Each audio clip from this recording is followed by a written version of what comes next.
पराली के बदले गोवंश खाद दे रही योगी सरकार, किसानों को जागरूक करने के लिए अधिकारियों को निर्देश जारी। उत्तर प्रदेश में पर्यावरण संरक्षण के लिए पराली प्रबंधन योजना लागू की जा रही है। सरकार किसानों को गोवंश खाद वितरित कर रही है ताकि वे पराली जलाने के बजाय इसका उपयोग खेती में कर सके। इसकी योजना से पर्यावरण संरक्षण के साथ साथ किसानों की आय भी बढ़ेगी। योजना का लाभ लेकर कई जिलों में उत्कृष्ट कार्य किया। इनमें वाराणसी, बांदा, बदायूं, जालौन, बरेली, अमेठी, सिद्धार्थनगर और बहराइच शामिल है। प्रदेश में पर्यावरण संरक्षण के लिए पराली के बदले सरकार की तरफ से किसानों को गोवंश खाद का वितरण किया जा रहा है। पराली के बदले गोवंश खाद योजना के तहत प्रदेश में 2,90,208.16 क्विंटल पराली एकत्र की गई और किसानों को इसके बदले 1,55,380.25 क्विंटल गोवंश खाद वितरित की गई। इस खाद का उपयोग जैविक खेती और मिट्टी की उर्वरता बढ़ाने में किया जा रहा है।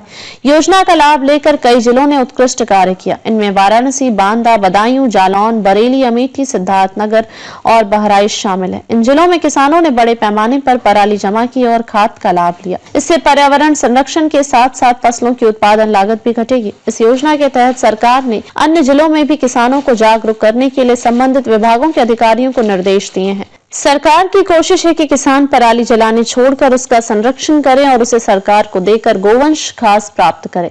इससे किसानों को भी लाभ होगा और हर वर्ष पराली जलने से होने वाले प्रदूषण से भी बचाव होगा।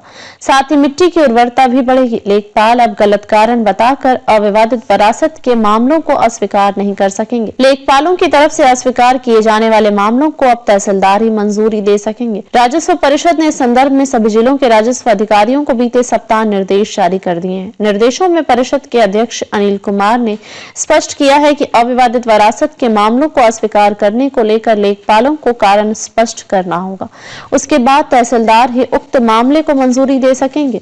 वर्तमान में अविवादित वरासत के 50,000 मामले लंबित चल रहे हैं। इन्हें शीघ्र निस्तारित करने के निर्देश बीते दिनों परिषद ने राजस्व अधिकारियों को दिए थे। अभी तक अविवादित वरासत के मामलों को मंजूरी देने या अस्वीकार करने का कार्य लेखपालों के स्तर से ही हो जाता था। लेखपाल कई बार अविवादित वरासत को मामलों को अस्वीकार कर देते थे और बाद में सांठ-गांठ करके दोबारा आवेदन करके मंजूर कर देते थे। इससे लोगों का काफी समय बर्बाद होता था। अस्वीकार करने पर उसका कारण भी स्पष्ट करना होगा। अब परिषद ने व्यवस्था की है कि अविवादित वरासत के जो भी मामले आते हैं उन्हें लेखपाल या राजस्व निरीक्षकों को 11 दिनों के भीतर या तो अस्वीकार करना होगा या फिर मंजूर पास करना होगा। अस्वीकार करने पर उसका कारण भी स्पष्ट करना होगा। इसके बाद यह मामले संबंधित तहसीलदारों के पास स्थानांतरित होंगे। तहसीलदारों को निर्देश दिए गए हैं कि 1 सप्ताह के भीतर अस्वीकृत मामलों की पड़ताल पर अपनी रिपोर्ट देनी होगी। अगर लेखपाल ने गलत कारण बताकर अविवादित वरासत के मामले को अस्वीकार किया है तो संबंधित लेखपाल को कारण बताओ नोटिस जारी किया जाएगा।